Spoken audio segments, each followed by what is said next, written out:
அப்பர் பெருமானுடைய உறுதிக்குள்ள நாம நுழைந்து விடுவோம்.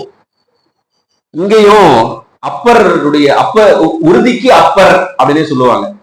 உறுதிக்கு அப்பர் அப்படின்னு சொல்லும் போது இங்கேயும் தெய்வ சேக்கிழார் நாவுக்கரசர் புராணத்துல முதல் பாடல் அங்க போய் பார்க்க போனோம்னா முதல்ல சொல்றாரு, திருநாவுக்கு அரசு வளர் திருத்தொண்டின் நெறிவாழ ஞான தவமுனிவர் வாகீசர் அப்படின்னு சொல்லிட்டு போறாரு. ஆனா இவரை பத்தி நான் எப்படி சொல்ல முடியும் அப்படின்னு சொல்லிட்டு போவாரு தெய்வ சேக்கிழார். அதுல முதல்ல சொல்லும் போது என்ன சொல்றாரு பாருங்க, திருத்தொண்டு வளர காரணமான நெறியில் நின்று ஒரு உறுதி தராரு பாருங்க. தெய்வ சேக்கிழார் முதல்ல எடுத்து நமக்கு ஒரு உறுதி தான் தராரு. திருத்தொண்டு வளர காரணமான நெறியில், அப்பர் பெருமானுடைய நெறி சரியை அப்படின்னு சொல்லுவோம். நம்ம சைவ சித்தாந்தம் படிக்கும்போது ஞானத்தில் சரியை அப்படின்னு சொல்லுவோம். அது இருக்கட்டும். 4 நெறி, சரியை, கிரியை, யோகம், ஞானம். அப்பர் சரியை, ஞான சம்பந்தர் கிரியை, சுந்தரர் யோகம், மாணிக்கவாசகர் ஞானம். அதனால அந்த நெறியில் நின்று உலகம் வாழும் பொருட்டு நாவுக்கரசு பெருமான் இங்கே இருந்திருக்கிறார், அவருடைய தேவாரம் எல்லாம் இருந்திருக்கிறது என்ற ஒரு உறுதிப்பாட்டை முதல்ல தெய்வ சேக்கிழார் நமக்கு தருகிறார். தந்த பிறகு இப்ப நம்ம ஞானசம்பந்தருடைய தேவாரத்திற்குள்ள நம்ம மணியணும், நாவுக்கரசருடைய தேவாரத்துக்குள்ள நம்ம போயிடலாம். போகும்போது 4ஆம் திருமுறை, 5ஆம் திருமுறை, 6ஆம் திருமுறை, இது 3ம் நாவுக்கரசு பெருமானருடைய தேவாரம் என்பது உங்களுக்கு எல்லாம் தெரியும். அதுல முதல்ல 4ஆம் திருமுறையில 2வது பதிகம், அதாவது இவர் சமண சமயம் சார்ந்து இருக்கிறார். அப்புறம் அதன் பிறகு திருவாளன் திருநீது கலகவதியார் அளிப்ப அந்த வரலாறு தான் உங்களுக்கு தெரியும். இங்க வந்த பிறகு சமண மன்னன் என்ன பண்றான், விஷம் கொடுக்கறான், கண்ணுல கட்டி கடல்ல போட்டுறான், யானையை ஏவி விடுறான். இப்படி எல்லாம் ஏவி விடும் போது ஒவ்வொரு இடத்துலயும் ஒவ்வொரு பதிகம் பாடுகிறார்.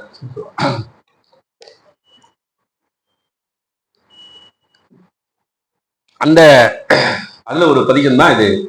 யானையை ஏவி விடும்போது சொல்ற பாருங்க, சுண்ணவெண் சந்தன சாந்தும் சுடர் திங்கள் சூளாமணியும் வண்ண உரிவை உடையும் வளரும் பவள நிறமும் அண்ணல் அரண்முரண் ஏறும் அகலமலாய அறவும் திண்ணன் கெடில புனலும் உடையார் ஒருவர் தமர் நாம் அஞ்சுவது யாதொன்றும் இல்லை அஞ்ச வருவதும் இல்லை அப்படின்னு. அதுல என்ன, அஞ்சுவது யாதொன்றும் இல்லை அஞ்ச வருவதும் இல்லை என்று சொன்னா என்ன பொருள் கேட்டா, அஞ்சுவதற்கு இப்போதைக்கு நாங்க பயப்படுறதுக்கு ஏதாவது பொருள் இருக்குதாங்க, ஏதாவது இருக்குதான்னு கேட்டா இப்போதைக்கு இல்ல. சரி, இனிமேலாவது ஃபியூச்சர்ல வருமா அப்படின்னு கேட்டா அதுவும் இல்லையா. ஏன் அப்படின்னு கேட்டா, திருவதிகை வீரட்டருக்கு நாங்கள்லாம் அடிமை, திருவதிகை வீரட்ட பெருமானுக்கு நாங்கள் எல்லாம் அடிமை. அவருக்கு அடிமையா இருந்தா, நேற்று கூட நம்ம வந்து சுதந்திர தினம் கொண்டாடுவோம் இல்லையா. சுதந்திர தினம் கொண்டாடும் போது பாரதியார் என்ன சொல்லுவாரு, யாருக்கு நாங்க அடிமை இல்ல, பரிபூரனுக்கே அடிமை செய்வோம் அப்படின்னு பாரதியார் பாடல. அது எங்கேயும் எடுக்கிறாருன்னு கேட்டா, நாமாருக்கும் குடியல்லோம்னு பின்னாடி நமக்கு நம்முடைய நாவுக்கரசு பெருமான் பாடுறாரு இல்லையா, அதுல இருந்துதான் பாரதியார் எடுக்கிறார். எல்லாம் நம்ம சைவம் போட்ட ஒரு வித்து தான், சைவம் போட்ட வித்து இருந்துதான் பின்னாடி வரக்கூடிய புலவர்கள், அந்த கவிஞர்கள் எல்லாரும் பயன்படுத்தி இருக்கிறார்கள் என்பதையும் நாம் தெரிந்து கொள்ள வேண்டிய ஒரு செய்தி தான். அப்ப நம்ம எதுக்கும் பயப்பட வேண்டியது இல்லை அப்படின்ற ஒரு உறுதி தராரு பாருங்க. இப்ப சிவபெருமானுக்கு நாம் அடிமையாக இருந்தால் நாம் யாருக்கும் பயப்பட வேண்டிய அவசியம் இல்லை. இப்போதைக்கு இல்லை, எப்பவுமே இல்லை. அப்ப எப்போதும் நாம் சிவபெருமானுக்கு அடிமை தான். சிவபெருமானுக்கு எப்போதும் நாம் எப்பெல்லாம் நம்ம அடிமையா இருக்கிறோமோ அப்பெல்லாம் நமக்கு பயம் இல்லை, அச்சம் இல்லை என்ற ஒரு எப்படி தராரு பாருங்க அப்பர் பெருமான் ஒரு உறுதி. அந்த உறுதியை முதல்ல கொடுத்துட்டு அப்புறம் சமீபத்துல ஒரு 4 நாட்களுக்கு முன்பாக ஆடி அமாவாசை அப்படின்னு சொன்ன உடனே அப்பர் பெருமானுடைய கைலை காட்சி, அப்பர் பெருமானுடைய கைலை காட்சின்னு சொன்ன உடனே நமக்கு நினைவு வரக்கூடிய ஒரு பதிகம் மாதரப்பிறை கன்னியானை அப்படின்னு சொல்லக்கூடிய அந்த பதிகம் நமக்கு எப்படியெல்லாம் உறுதி தருதுன்னு பாருங்க. என்ன செய்தியை உறுதியாக தருதுன்னு பார்க்கணும். அந்த ஒவ்வொரு பாடல்லையும் பாருங்க, காதல் மடப்பிடியோடும் களிறு வருவன கண்டேன் அவர் திருப்பாதம் கண்டறியாதன எல்லாம் கண்டேன். அப்புறம் கோழி பெடையோடும் கூடி குளிர்ந்து வருவன கண்டேன் அவர் திருப்பாதம் கண்டறியாதன கண்டேன். வரிக்குயில் பேடையோடு ஆடி வைகி வருவன கண்டேன் அவர் திருப்பாதம் கண்டறியாதன. சிறை இளம் பேடையோடு சேவல் வருவன கண்டேன், பேடை மயிலோடும் கூடி பிணைந்து வருவன கண்டேன். இப்படி ஒவ்வொரு பாடல்லையும் ஒரு 2 சொல்றாரு. இதுல என்ன தெரியுதுன்னு கேட்டா, இறைவன் அந்த பின்னணி எல்லாம் உங்களுக்கு தெரியும். ஒரு கைலாயம் போனாரு, உடல் எல்லாம் தேய்ந்து போனாரு, அங்க இருந்து இந்த திருவையாற்றுல வந்து அவருக்கு காட்சி கொடுத்தார், அப்ப அந்த பதிகம் பாடினார் அப்படின்ற பின்னணி வரலாறுலாம் உங்களுக்கு தெரியும் என்பதனால அதுக்குள்ள போகாம இதுல நம்ம எப்படி அது உறுதியை தருகிறதுன்னு பார்த்தோம்னா, நம்ம ஞானசம்பந்தருடைய தேவாரம் சொல்லும் போதே சொன்னோம், சிவமும் சக்தியும் வேறு வேறு அன்று. இப்ப எதை பார்த்தாலும் சிவமும் சக்தியுமா பாக்குறாராம் நாவுக்கரசு பெருமான். இப்போ ஒரு அருளாளர் எப்படி இருக்க வேண்டும் என்பதற்கு அவர் ஒரு உதாரணமாக இருந்திருக்கிறார். நாம பார்த்தோம்னா என்ன பண்ணுவோம், இது வந்து சேவல், இது வந்து கோழி அப்படின்னு பிரிச்சு பார்ப்போம். ஒரு ஆண் வருகிறாங்க, பெண் வருகிறாருன்னு பார்ப்போம். இங்க ஒவ்வொரு உயிரினத்தையுமே அவர் சொல்லும் போது எல்லாவற்றையும் சிவமும் சக்தியுமாகவே பார்க்கிறார் நம்முடைய நாவுக்கரசு பெருமான். அது தெய்வ சேக்கிழார் பெரிய புராணத்துல, நாவுக்கரசர் புராணத்துல 374வது பாடல், அந்த பாடல்ல சொல்றாரு, பொன்மலை கொடியுடன் அமர் வெள்ளியம் பொறுப்பில், மலை இங்க வர்றாரு, தன்மையாம்படி சக்தியும் சிவமுமாம், அந்த ஒரு வார்த்தை சொல்றார் சேக்கிழார், சக்தியும் சிவமுமாம் சரிதை பன்மை யோனிகள் யாவையும் பயிர்வன பணிந்தே என்று அந்த பாடல் சொல்லும். இதையே நம்முடைய சிவஞான சித்தியார்ல அருணந்தி சிவம் சொல்ற பாருங்க, சக்தியும் சிவமுமாய தன்மை இவ்வுலகம் எல்லாம் ஒத்து ஒவ்வா ஆணும் பெண்ணும் சொல்றாரு, ஒத்து ஒவ்வா ஆணும் பெண்ணும் உணர் குணகுணியுமாகி என்று அந்த பாடல் போகும். இதே செய்தியை தான் அப்ப எப்போதுமே தோத்திரம் சாத்திரம் எல்லா இடத்துலயும் ஒரே கருத்து தான் நமக்கு சொல்லப்பட்டிருக்கு. அதனால நம்ம சைவர்களுக்கு நமக்கு 2 கண்கள், எல்லாருக்குமே 2 கண்ணு தாங்க, இதுல சைவர்களுக்கு மட்டும் 2 கண்ணு அப்படின்னு சொன்னா, ஒன்று தோத்திரம், இன்னொன்று சாத்திரம். இந்த ரெண்டுமே நமக்கு 2 கண்ணு தான், எனக்கு ஒரு கண்ணு மட்டும் போதும் அப்படின்னு சொல்ல முடியாது, சொல்லக்கூடாது. ரெண்டுமே நமக்கு தேவையானதுதான். அப்ப தோத்திரங்களுக்கு பொருள் பார்க்கணும்னு சொன்னா சாத்திரக்கண் கொண்டு பார்க்கணும், சாத்திரங்களுக்கு பொருள் பார்க்கும் போது தோத்திரக்கண் கொண்டு பார்க்கணும். இதெல்லாம் உணர்ந்துதான் இந்த மையத்தினுடைய சாத்திர பேராசிரியரும் தோத்திர பேராசிரியர்கள் எல்லாம் அமைத்து இப்படி ஒரு விழாவை அமைத்திருக்கிறார் நம்முடைய அமைப்பாளர் ஐயா. இதெல்லாம் அவர் உணர்ந்ததுனாலதான் அதை செஞ்சிருக்கிறார். இல்லைன்னா அதை எல்லாராலையும் செய்ய முடியுமான்னு கேட்டா செய்ய முடியாது. அதனால அமைப்பாளர் ஐயாவுக்கு மீண்டும் ஒரு முறை எல்லாரும் ஒரு கரகோசை செஞ்சுக்கலாம்.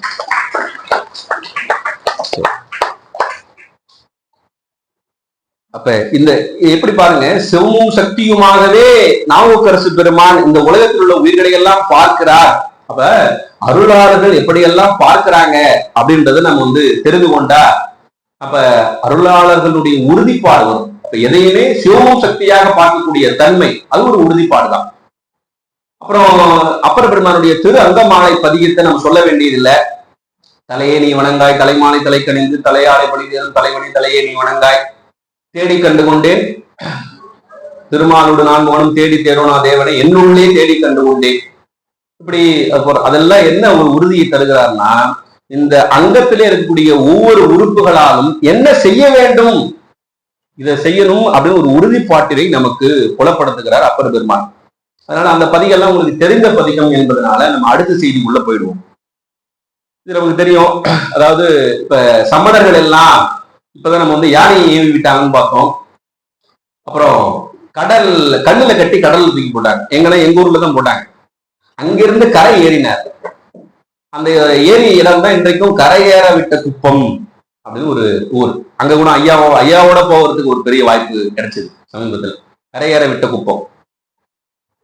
அங்க அவர் ஏறி உடனே பதிகம் பாடுறாரு. உங்களுக்கு எல்லாம் தெரிஞ்ச பதிகம், சொற்றுணை ஏரியல் சோதிவானவன் பொற்றுணை தெரிந்தடி பொருந்தகையோட கற்றுணை கூட்டியோர் கடலில் பாய்ச்சிலும் நன்துணையாவது நமச்சிவாயவே அப்படின்னு ஒரு உறுதிப்பாட்டை நமக்கு தருகிறார். அந்த பதிகம் முழுவதுமே ஒரு உறுதிப்பாடுதான்.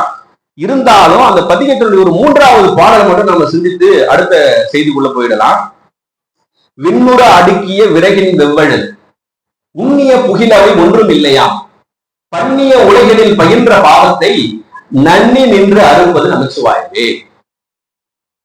பாருங்க, நமக்கு விண்ணளவுக்கு ஒரு விறகு கட்டையை வச்சு அடுக்கேந்து அடிக்கடிக்கு விண்ணளவுக்கு உயர்ந்து இருக்குதான் எது, நாம செஞ்ச பாவங்கள். அதுல சின்னதா ஒரு விறகு, அதான் சின்னதா ஒரு நெருப்பு எதுன்னு கேட்டா அஞ்செழுத்தாகிய ஒரு சின்ன நெருப்பு, சின்ன தீப்பொறி வச்சா விண்ணளவும் உயர்ந்திருக்கக்கூடிய அந்த விறகையெல்லாம் சாம்பலா போயிடும். அதே போல இந்த அஞ்செழுத்து ஓதினால் நாம் இதுவரை ஈட்டி வைத்திருக்கக்கூடிய பாவங்கள் எல்லாம் பசுவமாக போய்விடும் என்ற ஒரு உறுதிப்பாட்டை நமக்கு இந்த பாடல் தருகிறது. நாவுக்கரசர் எப்படி உறுதிக்கு நாவுக்கரசர் அப்படின்றத நம்ம திரும்ப திரும்ப சொல்ல வேண்டியது இல்லை, அவருடைய பல பதிகங்கள் இருக்கிறது என்று சொல்லி நம்ம இருந்தாலும் நம்ம மரபு கதி நம்ம 4ஆம் திருமுறை 5ஆம் திருமுறை 6ஆம் திருமுறை பார்க்க தான் போறோம். பேசி முடிச்சுட்டாருன்னு வச்சுக்காதீங்க. அப்புறம் இன்னொரு எங்க ஊர் பதிகம் இருக்குது. எங்க ஊர் பதிகம்னா திருப்பாதிரி புலியூர் பதிகம். இல்ல ஈன்றாளுமாய் எமக்கு எந்தையுமாய் உடன் தோன்றினராய் மூன்றாய் உலகம் படைத்து கொண்டான் மனத்தில் இருக்க தோன்றா துணையாய் இருந்தவன் தன்னடி யோங்களுக்கே இருந்தவன் தன்னையோடு. தோன்றா துணையாக இருக்கக்கூடியவன் சிவபெருமான் என்ற ஒரு உறுதிப்பாடு. இறைவன் தோன்றும் துணை இல்லை, தோன்றா துணையாகவும் இறைவன் இருக்கிறான். அது எவ்வளவு ஒரு உறுதிப்பாடு நம்ம வைத்துக் கொள்ளலாம் பாருங்க. அந்த பதிகத்துல ஒரு அற்புதமான ஒரு பாடல். நமக்கு எல்லாம் ஒரு இதை விட ஒரு உறுதிக்கு வேற ஒரு பாடலை உதாரணம் சொல்ல வேண்டியதில்லை, இது ஒரு பாடலே போதும். அந்த பாடலை பாருங்க. மண் பாதளம் புக்கு மால் கடல் மூடி மற்ற ஏழுலகும் விண்பால் திசை கெட்டு இரு சுடர் வீழினும். எல்லாம் போயிடுச்சு. மண் பாதளம் புக்கு மால்கடல் மூடி மற்ற ஏழுலகம் விண்பால் திசை கெட்டு இரு சுடர் வீழினும். சூரியன் சந்திரன் எதுவும் எல்லாம் போயிடுச்சு. போனாலுமே அஞ்சல் நெஞ்சே, பயப்படாத அஞ்சல் நெஞ்சே, ஒரு உறுதிப்பாடு தராது பாருங்க. எப்ப பாருங்க, தின்பால் நமக்கொன்று கண்டோம், இதுதான் உறுதி. தின்பால் நமக்கொன்று கண்டோம் திருப்பாதிரி புலியூர் கண்பாவு நெற்றி கடவுள் சுடரான் கடலினையே. திருப்பாதிரி புலியில் இருக்கக்கூடிய தோன்றா துணைநாதர் இருக்கிறாரே, அது போது நமக்கு உறுதிக்கு. இந்த உலகத்துல எல்லாரும் போனாலும் பரவாயில்ல, சிவபெருமான் இருக்கிறான்.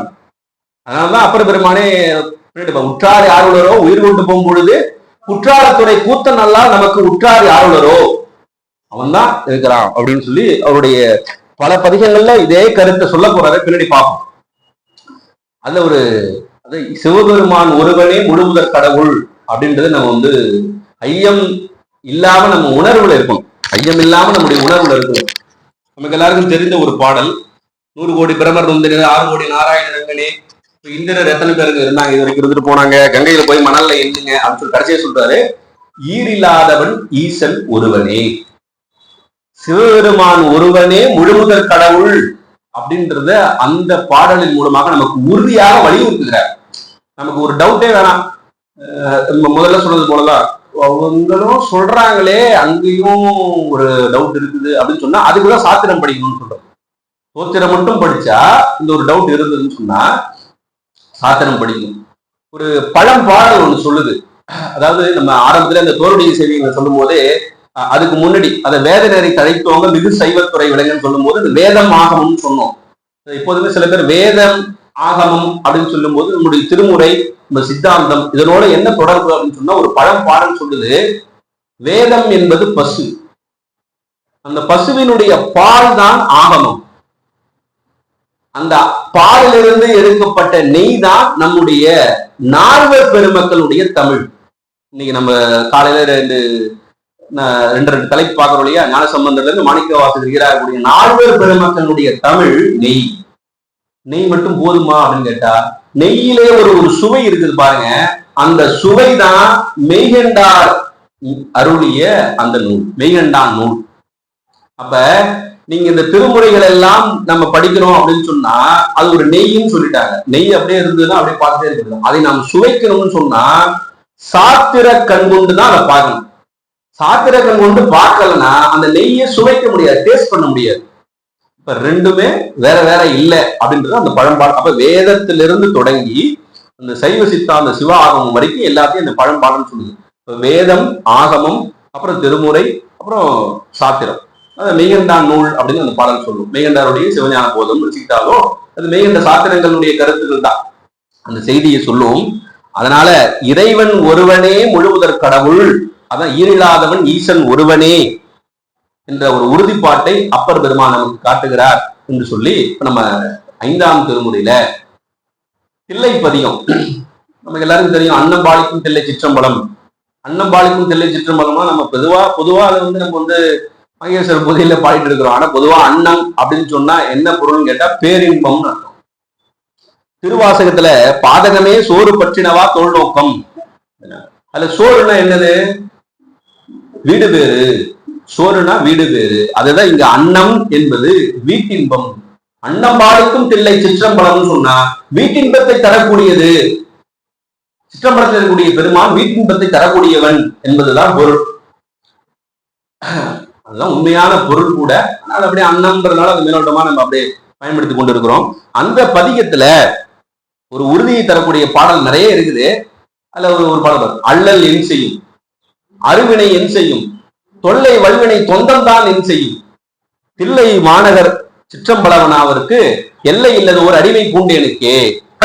நம்ம வினைகளை 3 வகையில சொல்லுவோம். சஞ்சிதம், சஞ்சிதத்துல இருந்து இந்த பிறவியில் எடுத்து வந்தது பிராரத்தம். அப்ப இங்க வரும்போது நம்ம சில வினைகளை ஈட்டுக் கொண்டிருக்கிறோம், அது ஆகாமியம். இந்த 3 வினைகளும் தில்லை சிற்றம்பலவனாவிற்கு அடிமையாக இருக்கக்கூடிய அதெல்லாம் என்ன பண்ணிடும் அப்படின்னு கேட்கிறாரு. அல்லல் இன்சி ஒரு உறுதி பாருங்க. அந்த ஒரு உறுதி எப்படி சொல்ல முடியாது? அப்பருக்கே உரியது அந்த உறுதி. அருவினை என் செய்யும், தொல்லை வல்வினை தொந்தம்தான் என் செய்யும். எப்படி அந்த ஒரு உறுதி சொல்ற என்ன பண்ணிடும் பாத்துக்கலாம். ஏன்னா இது அப்பதான் சொல்ல முடியும். ஏன்னா அவர் எவ்வளவு ஒரு சிரமப்பட்டிருக்கார் அவருடைய வாழ்க்கையில. அதுலயே சொல்லுவாரு, ஊனில் உயிர்க்கும் பொழுதெல்லாம் நானிலாவி இருப்பன் என் நாதனை, தேனிலாவிய சிற்றம்பலவனார் வானிலாவி இருக்கவும் வைப்பரே. அதுவும் ஒரு உறுதி. இந்த உறுதி அப்படியே அந்த பதிகம் முழுவதும் நிறைய பாடல்கள் சொல்லி கொண்டு போகலாம். அதே அந்த திருவண்ணாமலையில 5ஆம் திருமுறையில 5ஆம் பதிகத்துல 4வது பாடல் நமக்கு எல்லாம் தெரிஞ்ச ஒரு பாடல் தான். பாடிச்சென்று பழிக்கென்று நின்றவர் ஓடி போயினர் செய்வது ஒன்றன் கொலோ, ஆடிப்பாடி அண்ணாமலை கைத்தொழ, ஆடிப்பாடி அண்ணாமலை கைத்தொழ ஓடி போகும் நம் மேலை வினைகளே என்று உறுதிப்படுத்துறாரு. ஆடிப்பாடி அண்ணாமலை கைத்தொழுதால் நம்முடைய மேலை வினைகள் எல்லாம் ஓடி போயிடும் அப்படின்னு ஒரு உறுதிப்பாட்டை அங்கேயும் தருகிறார். இப்படி பல இடங்கள்ல தருகிறார். குறிப்பாக திருத்தாண்டகத்தில் நிறைய இடங்கள்ல சொல்லுவாரு. அதனால இந்த 5ஆம் திருமுறையில இன்னொரு பாடல் 21வது பதிகத்துல முதல் பாடல் பாருங்க. முதல்ல சொல்றாரு பாருங்க, அப்பர் பெருமானு, என்னில் யாரும் எனக்கு இனியாரு. முதல்ல சொல்லிட்டாரு. இப்ப நம்ம சொல்லுவோம்ல, எனக்கு யாருங்க நல்லது செய்வா, எங்க பக்கத்து வீட்டுக்காரர் தாங்க எனக்கு நல்லது செய்வாரு சொல்லுவாங்க. பக்கத்து வீட்டுக்காரன் போல ஒருத்தர் இருக்கவே முடியாதுங்க. சரி எழுத்து வீட்டுல, ஐயோ அவங்க பாருங்க அவங்க என்ன இப்படி, இப்ப நாம அப்படி நினைக்குமா அப்படின்னு கேட்டா பார்க்கணும்ல. அதுதான் முதல்ல சொன்னார், என்னில் யாரும் எனக்கு இனியார் இல்லை. அவர் சொன்னாரு, என்னிலும் இனியார் ஒருவன் உலன். என்னை விட ஒருத்தர் மேல ஒரு அன்பு காட்டக்கூடியவன் ஒருத்தர் இருக்கிறா அப்படின்னு சொன்னா அத சொல்றாரு. என்னுடைய உயிர்ப்பாய் புறம் போந்து புக்கு என்னுடைய நிற்கும் இன்னம்பர் ஈசனே அப்படின்னாரு. அதான் சொன்னாரு, என்னுடைய உயிர்ப்பாய்ன்னு சொன்னார் இல்லையா. அந்த உயிர்ப்பாய் அப்படின்னா உள்ளுக்குள்ளே உச்சரிக்கக்கூடிய ஒரு மந்திரமாக இறைவன் இருக்கிறான். அதாவது சிவபூசை செல்வர்கள், அதாவது சிவபூஜை செய்யக்கூடியவர்கள் எல்லாம் இருக்கிறாங்க இல்லையா, அவங்க இறைவனை மந்திர பூர்வமாக வெளிக்கொணர்ந்து ஆவாகனம் செய்து மீண்டும் தனக்குள் ஒடுக்கும் நிலைதான் இங்க சொல்லக்கூடிய என்னுடைய உயிர்ப்பாய் அப்படின்னு சொல்லக்கூடியது பொருள். அதுதான் உரையாசிரியர் எடுத்து காட்டுறாங்க. அதனால அந்த ஒரு உறுதி பாருங்களேன், என்னில் யாரும் எனக்கு இனியார் இல்லை, என்னிலும் இனியார் ஒருவன் உலர்.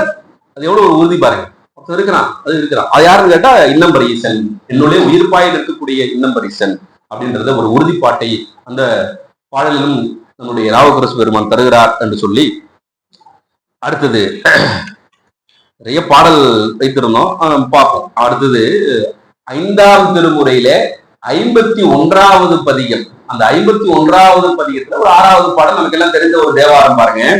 விண்ணினார் பணிந்தேத்த வியப்புறும் மண்ணினார் மறவாது சிவாய என்று எண்ணினார்க்கு இடமா எழில் வானகம் பண்ணினார் அவர் பாலைத்துறையரே. திருப்பாலைத்துறை பதிகம்.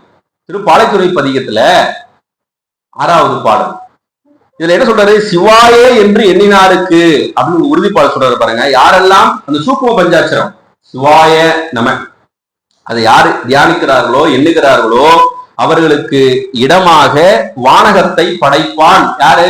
பாலைத்துறையில இருக்கக்கூடிய இறைவன் அப்படின்னு சொல்லிட்டு அந்த பாடலுக்கு ஒரு சிறப்பு சொல்லுவாங்க. என்னன்னு கேட்டா, வேதம் அப்படின்னு சொன்னா பொதுவா நம்ம இன்னைக்கு 4 வேதங்களை சொல்றோம். அது பழைய காலத்துல வேதத்திரையி அப்படின்னு சொல்லுவாங்க. வேதத்திரையினா 3 வேதங்கள் தான். இந்த 3 வேதங்கள்ல நடுவிலே எஜுர்வேதம் இருக்கும்.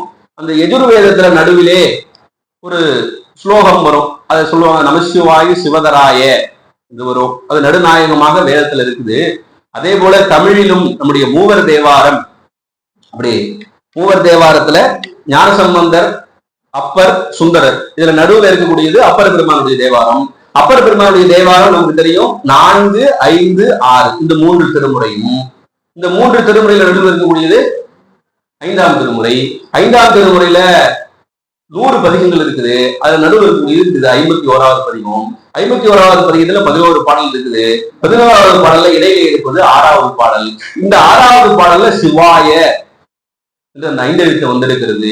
இது மூவர் தேவாரமும் இது ஏதோ பிளான் பண்ணி இப்படி வச்சிருக்காங்களான்னு கேட்டா இல்ல. இது தொகுக்க பெற்றது, இப்படிதான் தொகுத்து இருக்கிறாங்க. தொகுக்கும் போது இவ்வாறு அமைந்திருக்கிறது. ஏன்னா எத்தனையோ தேவாரங்கள் நமக்கு கிடைக்கல, கிடைத்த பதிகங்களுக்கு ஒண்ணுதான் நம்ம தொகுத்து இருக்கிறோம். அப்படி தொகுத்துமே இது இவ்வாறு அமைந்திருக்கக்கூடியது, நடுநாயகமாக நம்முடைய பஞ்சாட்சரம் அமைந்திருக்கிறது. இந்த ஒரு அற்புதமான ஒரு செய்தியை நமக்கு உள்ள பலருக்கு தெரிஞ்சிருக்க கூடும். அந்த செய்தியை உங்களோட பகிர்ந்து கொண்டு அப்புறம் நம்ம நேரா திருத்தாண்டகத்துக்குள்ளே சென்று விடலாம். அந்த திருத்தாண்டகம் அப்படின்னு சொன்னாலே அது அப்பர் பெருமானுக்கே உரியது. ஏன்னா தாண்டக வேந்தர் அப்படின்னு அவருக்கு பேரு. தாண்டக வேந்தர்னா அவர் தான். அப்படி ஒரு யாப்பிலேயே நமக்கு அழகாக செஞ்சிருக்கிறார். அதுக்கப்புறம் வைணவத்துல செஞ்சாங்க, அது சிறுந்தாண்டகம்னு சொல்லுவாங்க. இதுதான் பெருந்தாண்டகம். அதனால இது திருத்தாண்டகம். இதை முதல்ல ஒரு யாப்பை செய்த தாண்டக வேந்தர் நம்முடைய நாவுக்கரசு பெருமான். அதுல இப்ப நம்ம சொன்னோம் இல்லையா, அந்த இது உறுதிதான். இது உருக்கத்துல ஒரு உறுதி தராரு பாருங்க. 14வது பதிகம் நம்ம எல்லாருக்கும் தெரிஞ்ச ஒரு பாடல். நினைந்துருவும் அடியாரை நெய்ய வைத்தார், நில்லாமே தீவினைகள் நீங்க வைத்தார். நினைந்துருவும் அடியாரை நெய்ய என்பதற்கு என்ன பொருள் கேட்டா, இந்த தற்போதம் கெடுதல் என்பது. நெய்தல் அப்படின்னு சொன்னா தற்போதம் கெடுதல். கொஞ்சம் கூட விட்டு வைக்காம இறைவன் என்ன பண்றாரு, இந்த ஆன்மாவை சுத்தமாக்கிறார். அப்படி 24 கேரட் அப்படி சுத்தமாக ஆக்கி விடுகிறார். அத நினைந்து உருகும். ஏன்னா நம்ம சொல்றோம்ல, ரொம்ப அவன் பாருங்க சிவபெருமானதான் ரொம்ப வணங்கிட்டே இருந்தான், அவனுக்கு போய் இவ்வளவு சோதிக்கிறாரு, அவரு எவ்வளவு கஷ்டத்தை கொடுக்குறாரு அப்படின்னு பொதுவா பேசிப்பாங்க. அதெல்லாம் நம்ம தெரிஞ்சுக்கணும். நம்முடைய வினைகளை எல்லாம் இறைவன் இந்த பிறவியிலேயே போக்குகிறான், என்ற ஒரு பெரும் கருணையோடு போக்குகிறான் என்று நினைக்கணும். அதனால்தான் நினைந்து உருகும் அடியாரை நெய்ய வைத்தார், நில்லாமே தீவினைகள் நீங்க வைத்தார். அடுத்த சொல்றது பாருங்க, நில்லாமே தீவினைகள் நீங்க வைத்தார்னா அதுதான் முதல்ல சொல்லுது. யார் உருகுகிறார்களோ, நினைந்து உருகுகிறார்களோ அவர்களுடைய தற்போதத்தை கெட வைக்கிறார் நம்முடைய பெருமான். அப்ப அந்த உருக்கத்துல ஒரு உறுதியை தருகிறார் இந்த இடத்துல. அதுதான் செய்தி.